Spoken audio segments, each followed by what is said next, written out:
Hi everyone, my name's Kate Kalthoff and welcome to a Stamping to Share video. Today I'm going to share with you how to create this great little treat bag. It has a cute little tag and some nice designer series paper all wrapped around with a ribbon and twine. And let me go ahead and get started. First of all, regarding the tag, this tag is from Merry Everything. And it is truly a great little set to have with the upcoming holidays. You have your Halloween sentiment, Thanksgiving, or just any time really you can be grateful to someone. And then a Christmas and a true Christmas tag right here. And then a Merry Christmas sentiment that could be used as a tag or just as a sentiment on a card. And so again, this stamp set is called Merry Everything, and it's $16.95 US, and it's in our Stampin' Up! Holiday Mini Catalog 2014. Now the thing that I'm going to show you that I also really like about the Holiday Mini Catalog, they have some great packaging pieces. This is one of them. It's the Petite Cafe gift bag, and it comes in a pack of 10. Comes in a container that looks like this. And I was surprised when I opened it up and discovered that the inside, let's see if I can get my hand down here so I can open it up.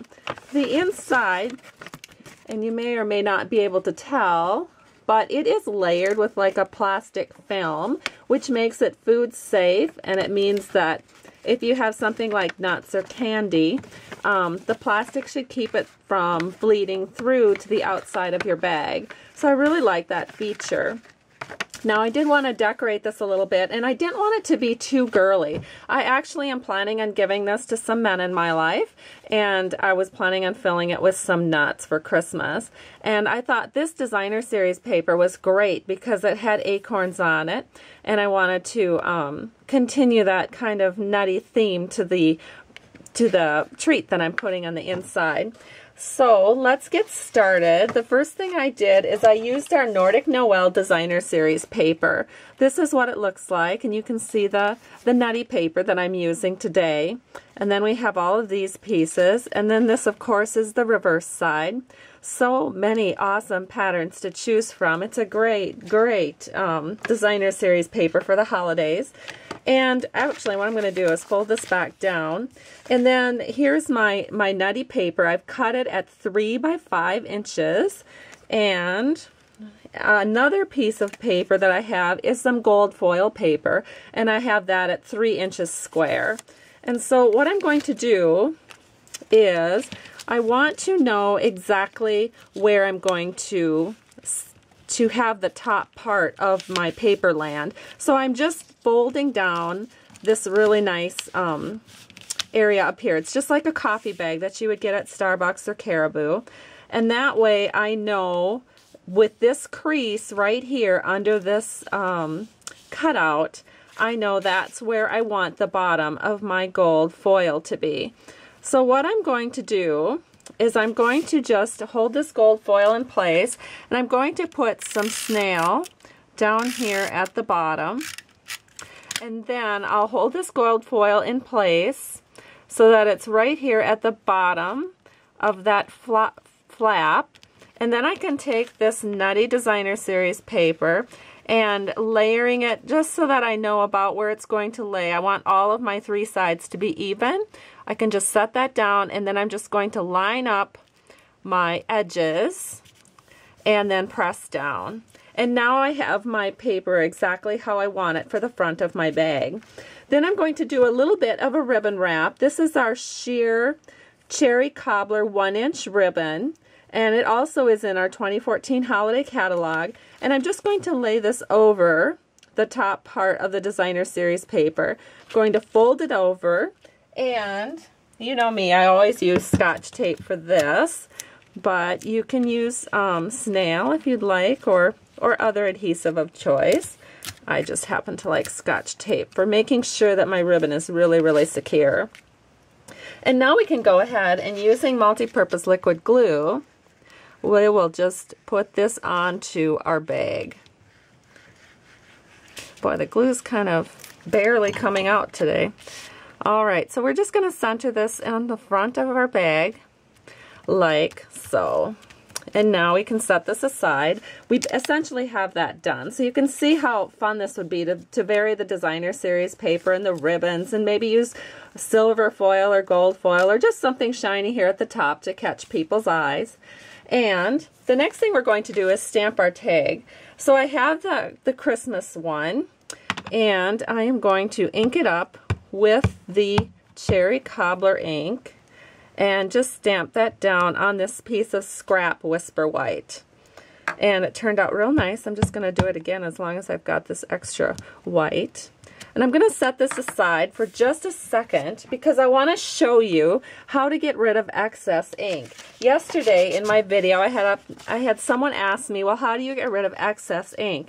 And they didn't really understand when I said you actually turn your stamp pad over and just take it off. So if I had excess ink on this ink pad, which I probably don't, but if I had, I would just turn it over and just stamp it on scrap until I had the excess ink somewhat gone. And I would just do that until the excess ink was gone. And that way you can do these finely detailed images with your photopolymer like this. Okay, so let's get this out of the way and bring the tag back in.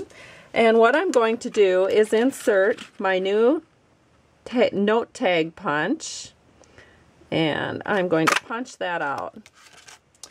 And then I want to go ahead and make a 1/8 inch circle punch up here at the top of this tag. I'm going to take this off camera to do it because I need to change my battery. It's blinking. So just a second. Okay, and I'm back, and I've gone ahead and I did punch that little punch out up here at the top. And so now what I'm going to do is I'm going to thread some gold twine through this hole. And because it's kind of hard to just insert this thicker twine, I go ahead and I use one of these, you can find them in the drugstore. They're dental flosses for cleaning bridges. And so it's a real nice big loop, and I have them all over in my craft room so that I can loop my thread and yarn through different projects. And so I suppose I have about 2 feet of gold baker's twine here. And now all we have to do is tie this tag on. So what I do is I just actually insert open up this project, and I just fold it down. And I actually will close it. Of course, I'll open it back up again to put my candies in, or my nuts in this case.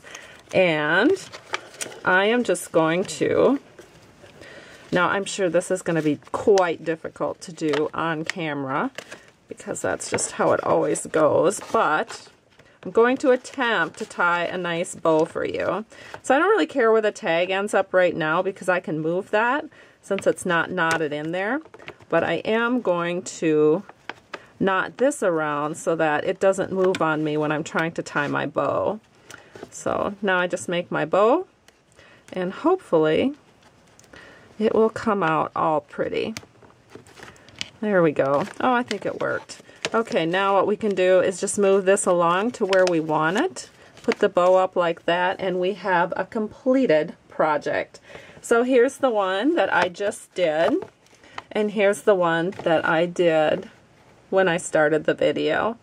So thank you so much for stopping by today. If you'd like to purchase any of these supplies, you can always go to my blog at www.stampingtoshare.com. I truly appreciate it. I always send a hand stamp card to everyone who places an order with me. And I have other things that I gift my customers with along the way. So thank you so much again. I appreciate you. Have a great day. Bye-bye.